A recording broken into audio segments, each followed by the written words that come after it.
After a really stout day of paddling, we've arrived at the crux, and it looks pretty fucked up.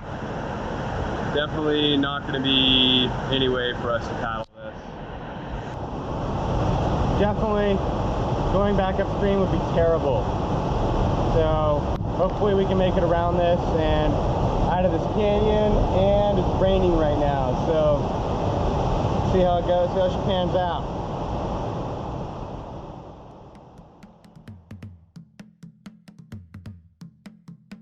So Ecuador is this spectacular part of the world that is known among most kayakers as one of the best destinations for kayaking.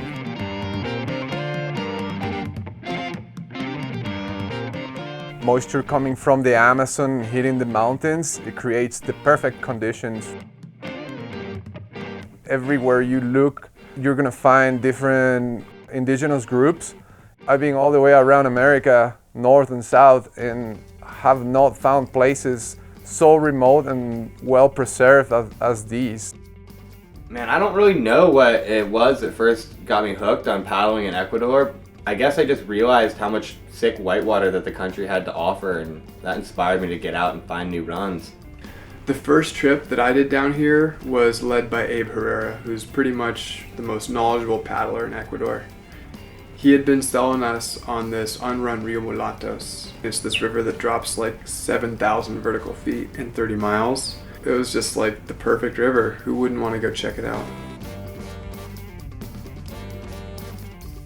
We were so gung-ho on the first Mulatos trip. There was nothing you could tell us that would convince us that it wasn't going to happen. We put a lot of effort just into getting to the river. Hiked for a full day, but basically as soon as we got to the river, it spiked and we had to go hiking all the way back out for another day, back to our car. I remember wanting the Mulatos so bad that I was kind of like a horse with blinders on. You know, we'd go to Ecuador, we'd get shut down, usually because of water levels, and then we'd just end up paddling classic stretches of river for the rest of the trip. You know, which wasn't the worst alternative.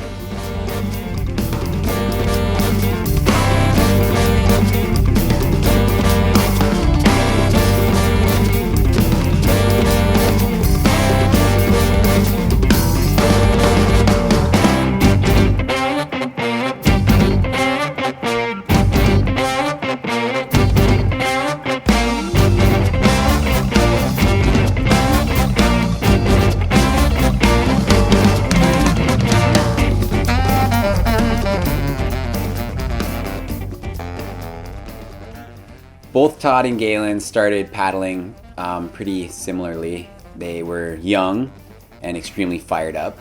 Both really good athletes. They just wanted to just jump into the sport right away and get really good, which they did, but they had to take their licks along the way. And I was fortunately there to watch both Todd and Galen take some pretty spectacular crashes and also style some amazingly hard rapids.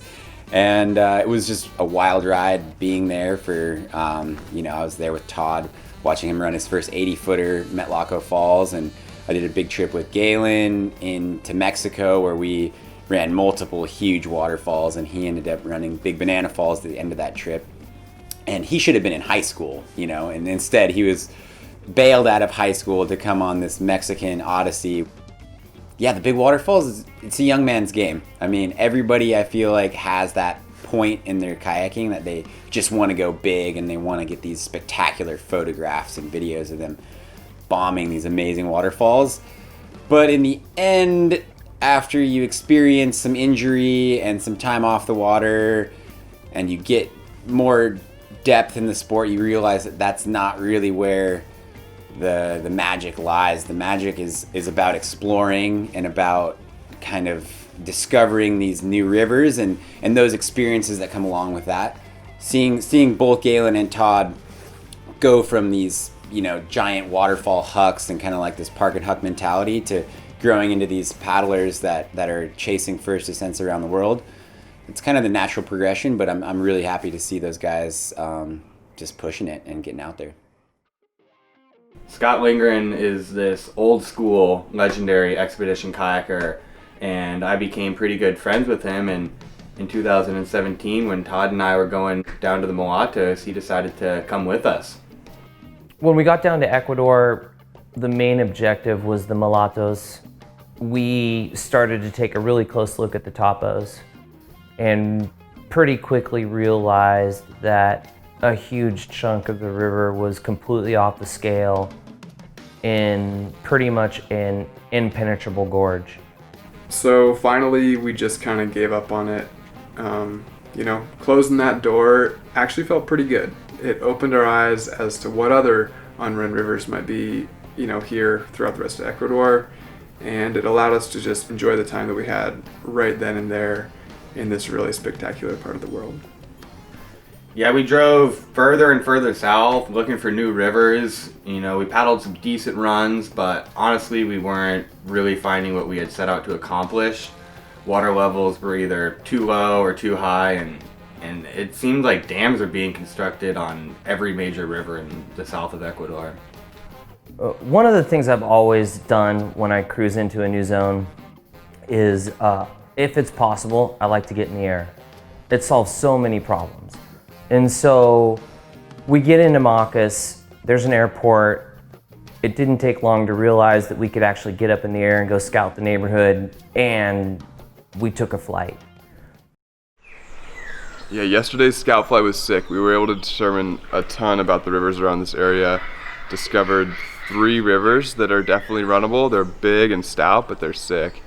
At the end of the day, we were trying to look at one last river, and before long, our pilot was flying us right into the white room, right through these clouds, and it was scaring us all. We were all gripped and telling the pilot to get the fuck out of the clouds, and it was a little sketchy.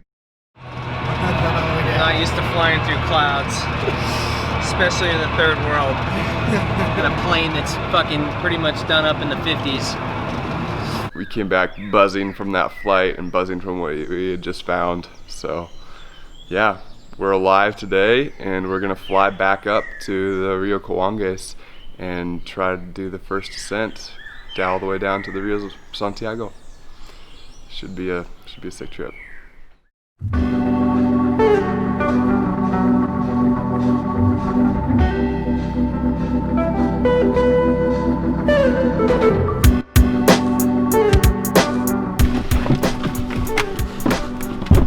Get comfortable, Ed. So. Ok, buen viaje. Muchas gracias. Gracias por todo.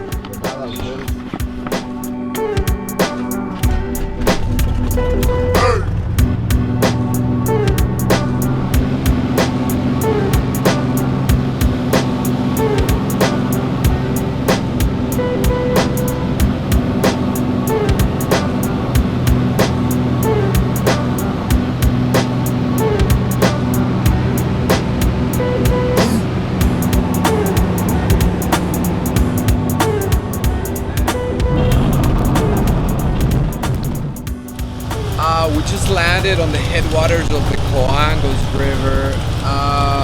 This is Shuar community. It's like the only access here is by foot, a couple days by foot or on a plane. And we got the easiest ride. This is really nice. ¿Qué tal, amigo? ¿Qué tal, ¿Qué hay? ¿Cómo está, Capi? Buenos días. ¿Cómo está? Arriving to that small little Shuar village at the headwaters of the Coangos was this incredible culture shock. This crowd of locals gathered around the plane as we unloaded our kayaks, and everyone seemed very surprised by us and very curious about what we were doing up there. The pilot, he had these bags of treats that he was passing out to all the kids. Pretty soon though, he did pack it up and fly off back to Mulatos to pick up Galen and Scott. As Abe and I were chilling there, talking and getting to know the local people, for the most part it seemed to be smiles all around. Eventually though, Abe did become involved in these more serious and seemingly concerning conversations. veces cortacabezas, entonces la gente está más experta, ya pueden bajar, pueden pasar. Pero si la gente, la comunidad no nos ayuda, no tenemos ni voz ni voto. Porque la comunidad es la única, la comunidad propia de cada río es la única que puede crear, que puede tener la fuerza para decir, no, no queremos eso. Ustedes son los únicos dueños de esto, no, nadie puede venir. Y yo sí entiendo lo que me dice, que tenemos que pedir permiso y todo, y no hay ningún problema con eso, porque debe ser, porque si es que ustedes no cuidan, nadie va a cuidar. Eso es lo que pasa allá. Amigo, eso es lo que hoy vas a explicar. En el río... Claro, usted va a explicar sobre por qué caminan, porque conservación de bosques y conservación de aguas, esas son aguas no contaminadas.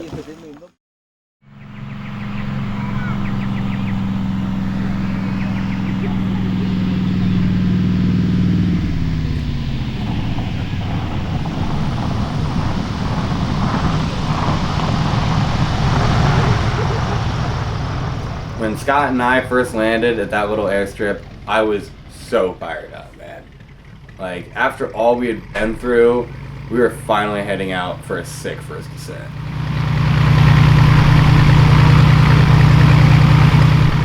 Abe comes up and he tells us that there's a community meeting that we had to go to, you know, just like talk things over.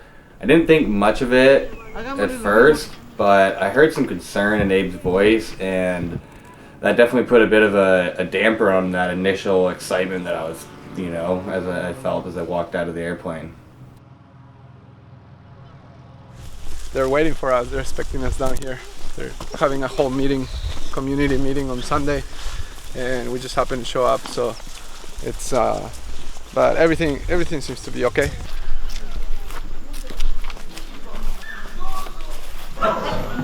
Buenas tardes, permisito.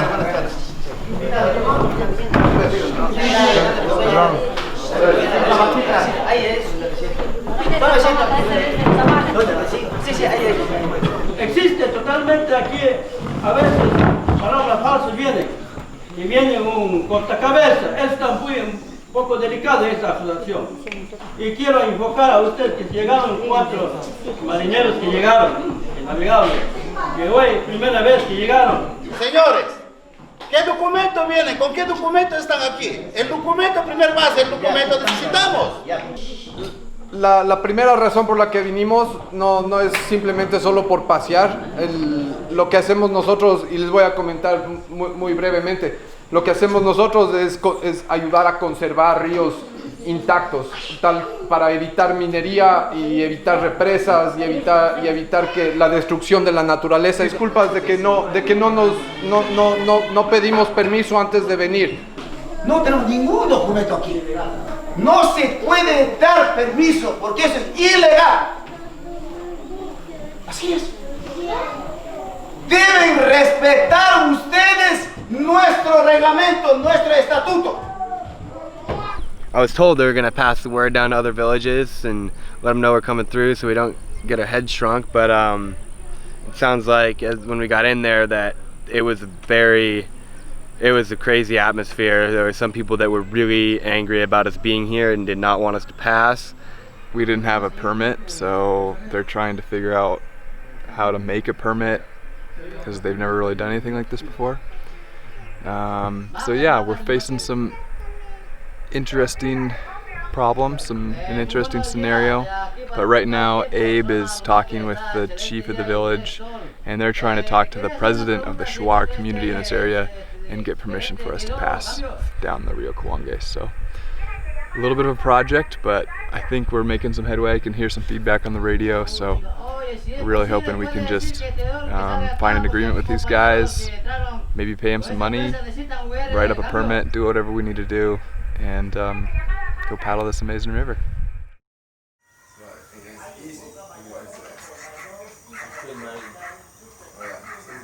It was kind of a bummer, but in retrospect, we were allowed such a cool perspective into the Shuar culture. These people of the Coangos were just so different and, you know, much more disconnected than any group I had ever been around. Eso. Abe spent a lot of time communicating over the radio, so the rest of us, we just settled in and did what we could to enjoy the afternoon.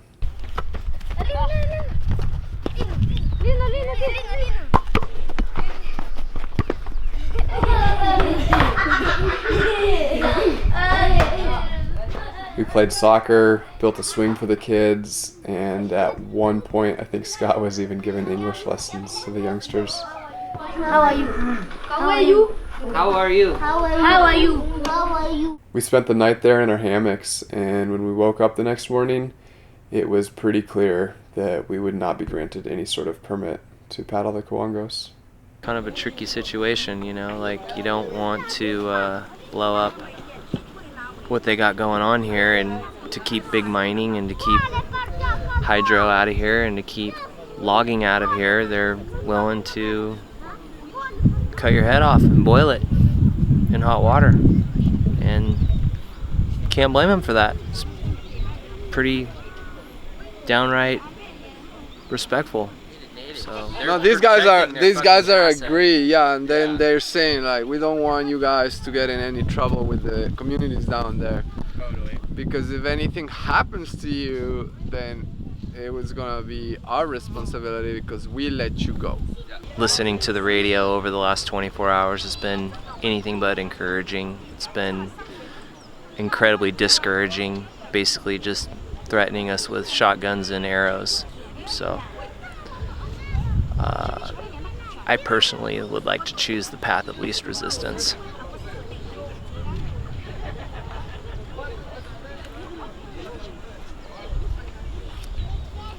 Yeah. Who knows? Maybe they're just like fronting, dude.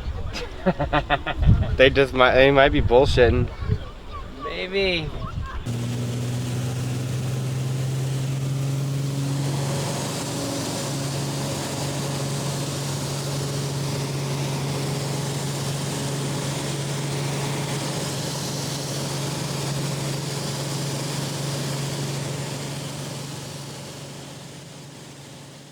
When we had to bail and fly back overseeing this river, it was heartbreaking to see this river that it looks beautiful and really good to go. That was it for me. I didn't have any animosity towards them. I actually had a lot of respect. I get what they're trying to protect, and you know, the Amazon is under attack at the moment. If it means keeping all foreign entities out to protect the Amazon, then so be it.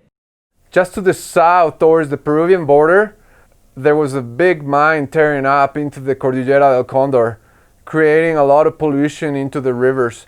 And this is where I began to put the dots together and see the connection between the hydroelectric projects that are being built and the developing of the gold and copper mining that is happening all around. I just felt sick and tired of it and wanted to go back home to run some free-flowing and clean rivers around home, around Baeza. I just think at that point, you know, Abe and I were over it, and Galen and Todd were still fired up to try to send something down there, and that's when we kind of separated and went our different ways. We are in a taxi on the way to the put-in of Rio Zamora, right below Guayaquil. Almost there. Looks like got a good 3 or 4 days, who really knows how long, ahead of us, and looks like some big water goodness. And yeah, we're gonna put on for probably a 3-day paddle, hopefully 3-day paddle, down to Santiago, the Rio Santiago, and yeah, it's gonna be fun. As far as we know, no one's done it before, so should be a good trip today.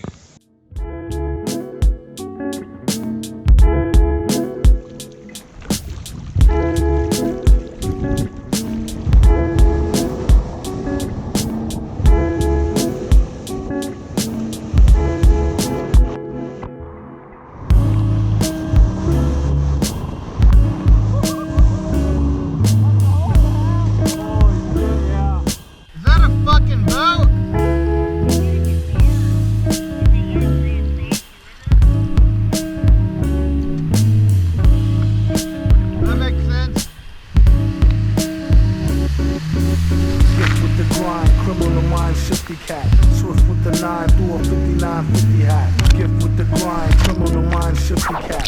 Swift with the 9 through a 5950 hat. Like gift with the grind, criminal mind shifty cat. Swift with the 9 through a 5950 hat. Gift with the grind, criminal mind shifty cat. Swift with the 9 through a 5950 hat.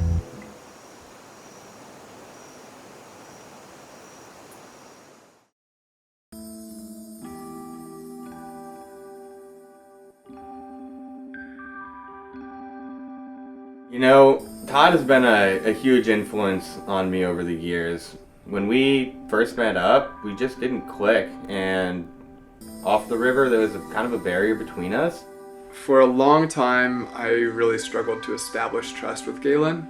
Maybe it was just that he had this reputation as a loose cannon. But you know, sometimes I would get beta from him and not really know if following him down the line he just took was the best idea. We paddled a bit together, and over time we paddled more and more, and as we really started paddling together a lot, broke those barriers down, and we became pretty close friends. As I gave him my trust on the water, that also allowed me to get to know him just as a friend. When he discovers a river and puts his mind to it, he'll stop at pretty much nothing to paddle it. People with that kind of drive are just like people who are getting stuff done and running the coolest whitewater in the world. This kid is such a talented and passionate kayaker. That alone gives me a ton of respect for him. But when you really get to know this dude, you realize there's a lot more to Galen than what meets the surface.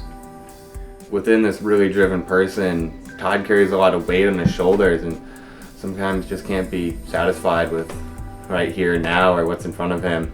Sometimes I would find Galen just sitting on the side of the river meditating. Seeing that kind of helped me find this inner peace in myself that was kind of missing from my life. You know, I can tell that kayaking is like, just the love for kayaking is what drives him, you know, and that's what's all behind it in the end.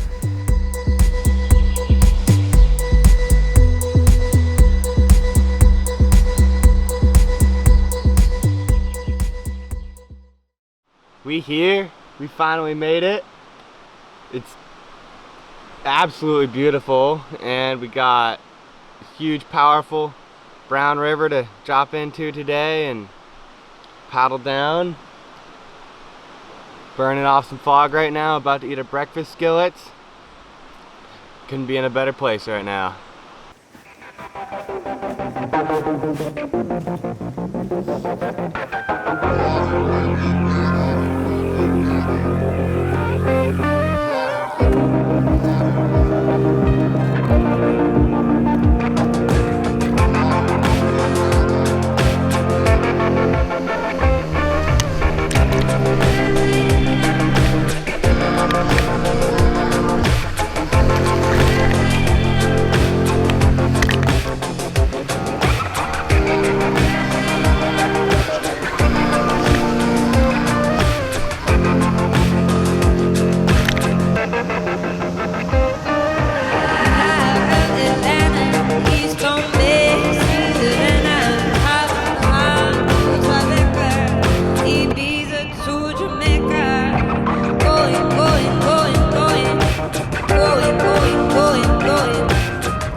day 2 at lunchtime. So far today the whitewater has been real big. Had one good beat down already so far.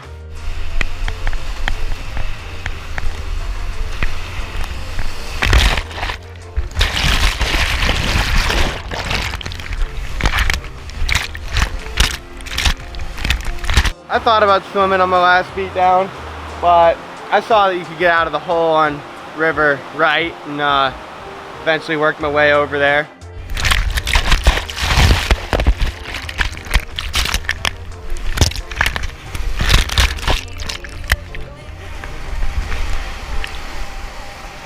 I came over the lip and saw Galen right in the meat of this hole getting beat down. Damn it, Junior.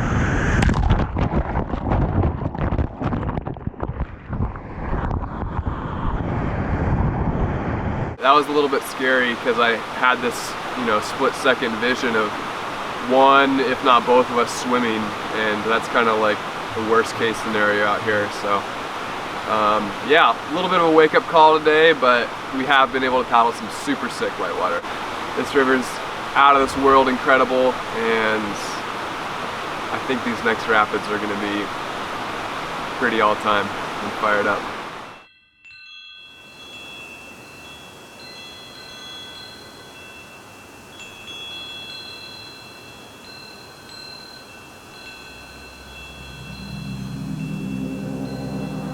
Yeah, this is the first rapid of the 10-mile section below the bridge, kind of the crux section. It's big, but it goes for sure.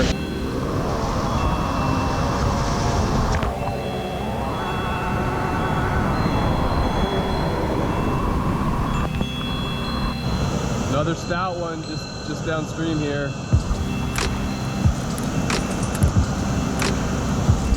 It'll go.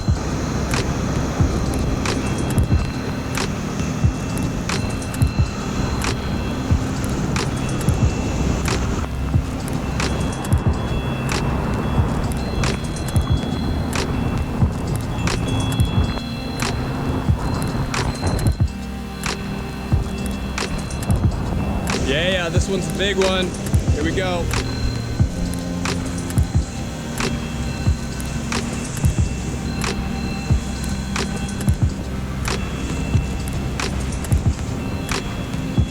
Kill it.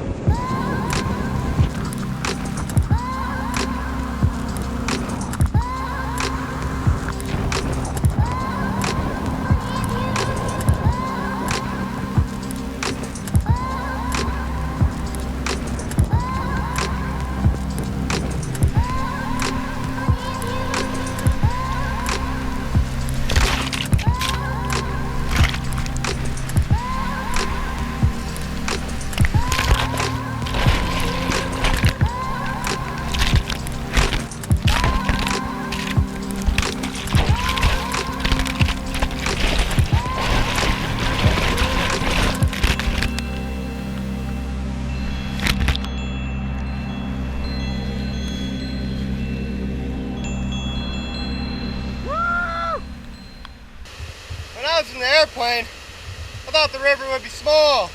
I was kind of worried it wouldn't be like, very exciting. I just got my ass handed to me in probably the biggest hole I've ever been in my life. Definitely feeling the adrenaline here.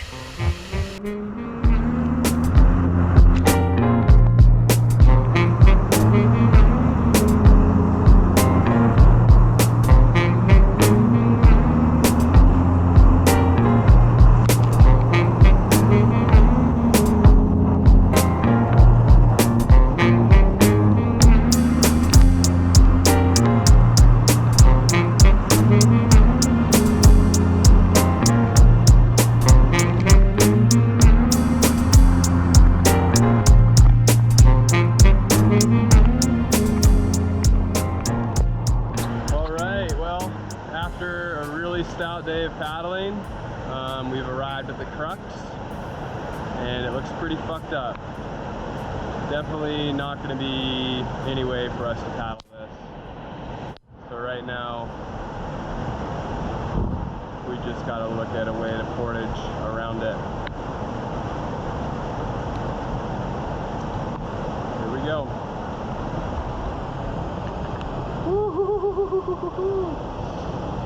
Shit's fucking committing right now. We're in it to win it.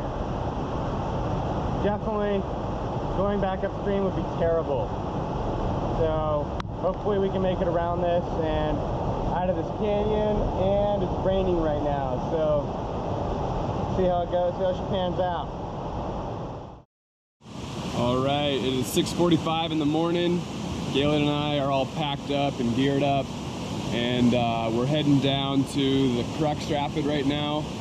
Galen's gonna paddle down and take a look at the kind of bottom half of this crux and see if we can make our way downstream. I'm gonna stay up top with a rope so that I can help him get back upstream in case we can't go down. So we're kind of looking at two options now. Either it's gonna be clear down there and we continue paddling down through the crux and around the corner, or it's no good and we pack up our boats and start hiking 5 miles upstream along the river to the bridge that we passed yesterday. So that's what we got going on. It's a little daunting, but it's kind of all we got to do right now, and we're in high spirits, so all's well.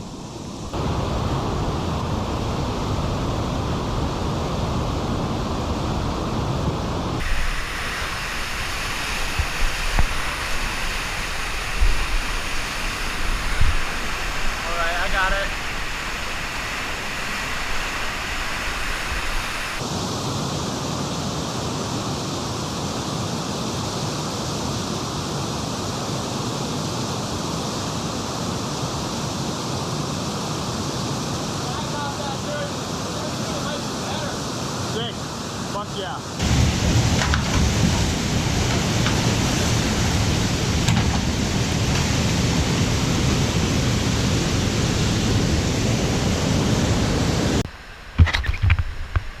So here's the big rock that we saw from the airplane.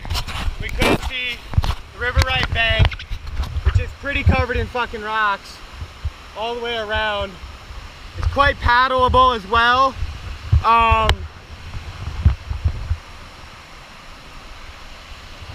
think we can run a lot of this bottom stuff. We can sneak right over there and not have to do a lot of this walking.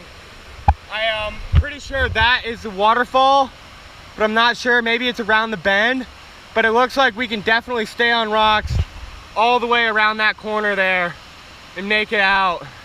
And I fucking think it's flat. I fucking really do.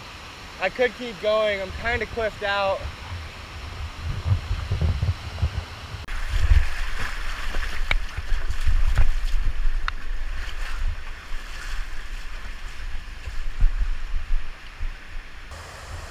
Woo! That right there, folks. And that flat water right there, it's a taste of victory. It's like I just done chewed a fizzle. We getting through this. No hacking out. Church.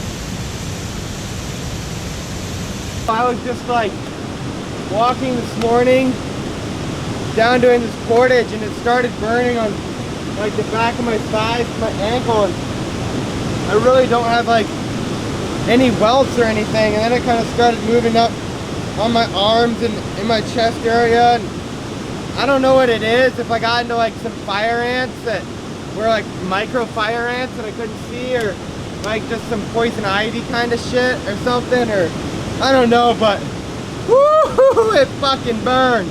It really burns. So hopefully this Benadryl helps, and yeah. Ow. Let's get the fuck out of here. Yeah, totally, man. All right, here we go. we get to finally pack up camp and keep moving downstream. Fucking happy about that.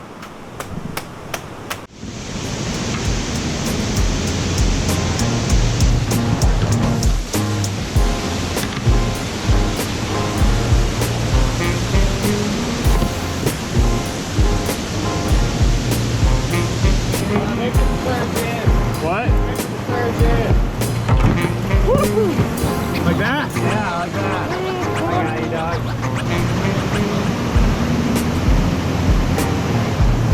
Pretty fucked up hole right there. Glad there's an easy portage route right around it.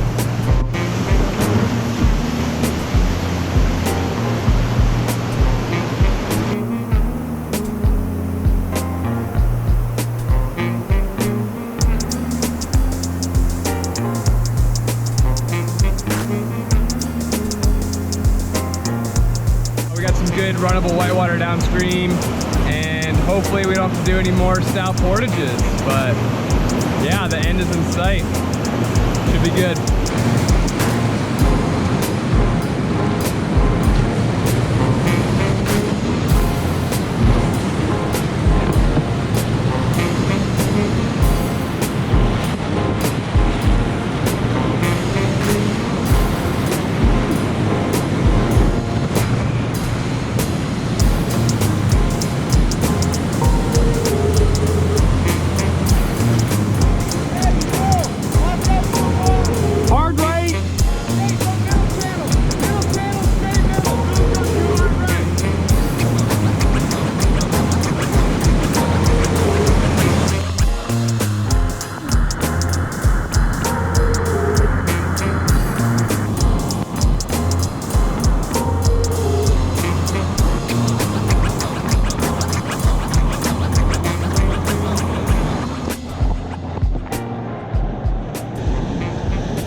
Dog.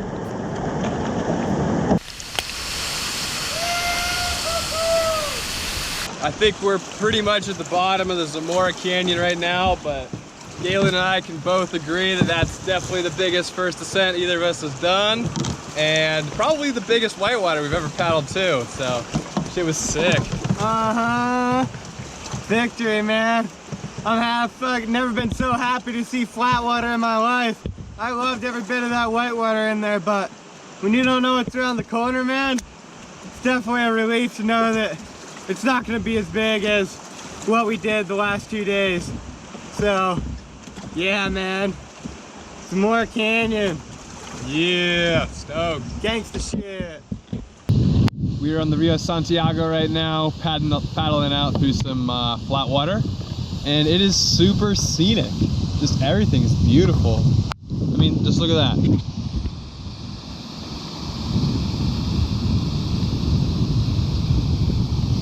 Are you kidding me? Freaking gorgeous out here.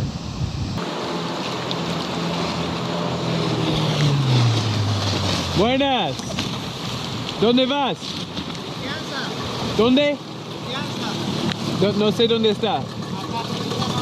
¿Podemos ir con usted? ¿En serio? Muchas gracias. ¿De dónde viene? En Gualaquiza. Estuvimos en el Rio Zamora.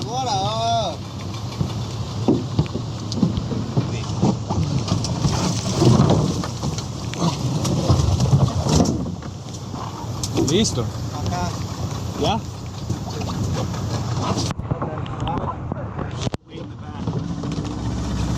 Hola. Buenos días. Yeah.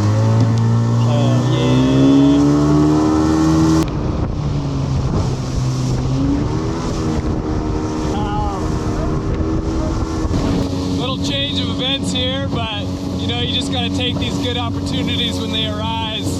So we're on a motorboat. We're rallying upstream on the Rio Santiago, and I think we're gonna get dropped off close to the road, which is what we're looking for. But we're right at the confluence now, going back past the Zamora. Here it is. Zamora, Santiago. Y el jefe.